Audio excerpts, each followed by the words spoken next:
সব জল্পনা কল্পনার অবসান ঘটিয়ে অবশেষে নিরাপত্তা ইস্যুতে 2026 টি-20 বিশ্বকাপ থেকে নিজেদের নাম প্রত্যাহার করে নিল বাংলাদেশ। টাইগারদের এই আকস্মিক বিদায়ে নাটকীয়ভাবে কপাল খুলল স্কটল্যান্ডের। আইসিসির নিয়ম অনুযায়ী বাংলাদেশের পরিবর্তে বিশ্বকাপের মূল মঞ্চে খেলার টিকিট পেল ইউরোপের এই দলটি।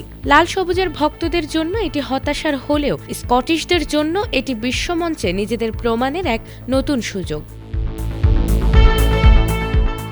নিরাপত্তা উদ্বেগ দেখিয়ে বাংলাদেশ টুর্নামেন্ট থেকে সরে দাঁড়ানোয় আইসিসি টি-20 বিশ্বকাপ 2026-এ বাংলাদেশের পরিবর্তে খেলবে স্কটল্যান্ড।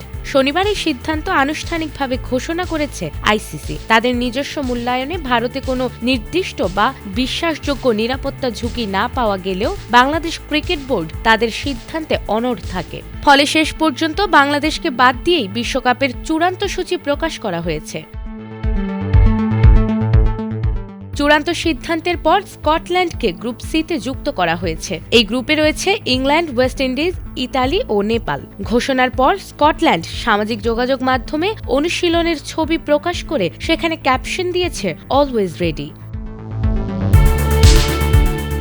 বিশ্ব র্যাঙ্কিংয়ে 9 নম্বরে থাকা বাংলাদেশের জায়গায় সুযোগ পেয়েছে 14 নম্বরে থাকা স্কটল্যান্ড। সিদ্ধান্ত পুনর্বিবেচনার জন্য আইসিসি বিসিবিকে 24 ঘন্টার সময় দিলেও নির্ধারিত সময়ের মধ্যে অবস্থান পরিবর্তন না করায় স্কটল্যান্ডকে আনুষ্ঠানিকভাবে টুর্নামেন্টে অন্তর্ভুক্ত করা হয়েছে। বাংলাদেশের ভেন্যু পরিবর্তনের আবেদন আইসিসি বোর্ডের ভোটে নাকচ হয়ে যায়। একই সঙ্গে বিরোধ নিষ্পত্তি কমিটিও বিসিবির আবেদন গ্রহণ করেনি। পুরো প্রক্রিয়া জুড়ে স্কটল্যান্ডকে রাখা হয়েছিল স্ট্যান্ড বাই দল হিসেবে।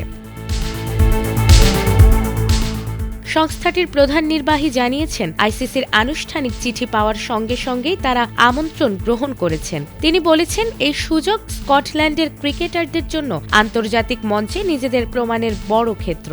নিরাপত্তা ইস্যুতে বাংলাদেশের এই সিদ্ধান্ত যেমন আন্তর্জাতিক ক্রিকেটে আলোচনা তৈরি করেছে, তেমনি স্কটল্যান্ডের জন্য খুলে দিয়েছে বিশ্ব মঞ্চে নিজেদের তুলে ধরার নতুন জায়গা। নাজমুন নাহার জান্নাত, এটিএন বাংলা।